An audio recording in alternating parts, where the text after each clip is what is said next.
जय श्री कृष्ण. आज मी तुम्हाला सार्थश्री एकनाथी भागवत अध्याय पहिला यातल्या काही ओवींचे वाचन करून दाखवेल आणि त्यांचा अर्थ पण समजावून सांगेल. तर चला सुरू करूया. ओम श्री गणेशाय नमः. ऐकराया परीक्षिती सबळ भविष्याची गती, वृत्तांतू श्रीकृष्णान सांगती, विचार आपमती तिन्ही केला. तच्चूर्ण यित्वा मुसलम यदुराजः सह आहुक, समुद्र सलिले प्रास्यलोहम चास्यावशेषितम. श्रीकृष्णास न विचारता, त्यांचा सल्ला न घेता यादवराज उग्रसेनाने त्या मुसळाचे चूर्ण केले आणि ते समुद्रात फेकून दिले. त्याचप्रमाणे न कुटला जाणारा असा एक अवशिष्ट भाग शिल्लक राहिला होता, तोही समुद्रात फेकून दिला. आहुक राजा उग्रसेन तेने लावूनी लोह घन, मुसळ करोनिया चूर्ण समुद्री जान घालविले. त्या मुसळाचा मध्य कवळ, चूर्ण नव्हेच अति प्रबळ, उरला वज्रप्राय केवळ, तो समुद्री तत्काळ झुगारिला. कश्चिन्मत्स्यो ग्रसिलोहम चूर्णार्णी तरलेस्तस्तः, उह्यमानानि वेलायाम लग्नान्या संक्ली लयकरः. मत्स्यो गृहीतो मत्स्यघ्नेर जालनास्ये सहार्णवे, तस्योदरगतं लोहं स शल्ये लुब्ध को करवत. समुद्रात पडलेला तो लोखंडाचा तुकडा माशाने गिळला. नंतर समुद्राच्या लाटेबरोबर वाहत येणारे सर्व चूर्ण समुद्र तीरावर एकत्र जमले. त्यापासून शर या नावाचे लव्हाळे उत्पन्न झाले. इकडे मासेमारी करणाऱ्या कोळ्यांनी समुद्रामध्ये जाळे टाकून इतर माशांबरोबर त्या मुसळाचा तुकडा गिळणाऱ्या माशालाही धरले. त्या माशाच्या पोटात लोहाचा तुकडा सापडला. जरा नावाच्या कोळ्याने आपल्या बाणाच्या टोकाला तो लोहाचा तुकडा लावला. समुद्र लाटांचे कल्लोळ तेने ते लोह चूर्ण सकळ, प्रभासी लागोनी प्रबळ, उठिले तत्काळ येरिका रूपे. लोह कवळू मीन गिडी, त्यात मिनाते समुद्र जळी, अन्यत्र मत्स्य सहित जाडी, मत्स्यघ्न आकळी निजला घवे.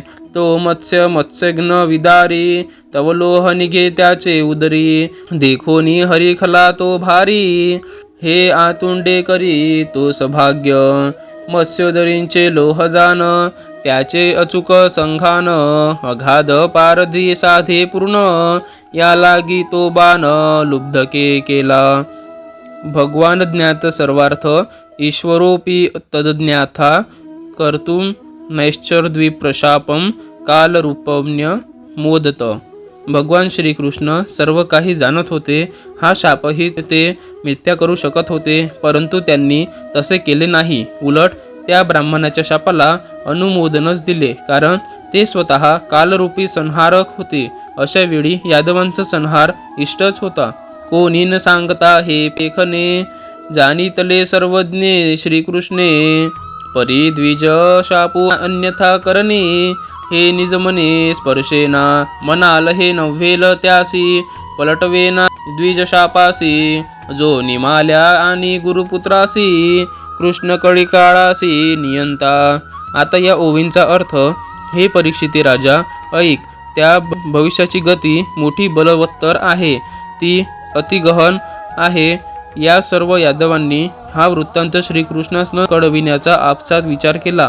उग्रसेनाने लोखंडाच्या घनाने त्या मुसळाचे चूर्ण केले आणि ते समुद्रामध्ये फेकून दिले. त्याचा मधला भाग वज्रासारखा अतिशय कठीण होता. लोखंडाच्या घनाने तो कुटता येईना, म्हणून तोही भाग तत्काळ समुद्रात फेकून दिला. समुद्रात टाकलेले ते लोखंडाचे सर्व चूर्ण समुद्राच्या लाटेबरोबर वाहत जाऊन प्रभास तीर्थी एकत्र साचले व ते भयंकर लव्हाळ्याच्या रूपाने ताबडतोब उगवले. ज्या माशाने ते चूर्ण न होता राहिलेले लोखंड गिळले होते, त्याला कोळ्यांनी समुद्रात जाळे टाकून इतर माशांबरोबर मोठ्या कौशल्याने पकडले व बाहेर काढले.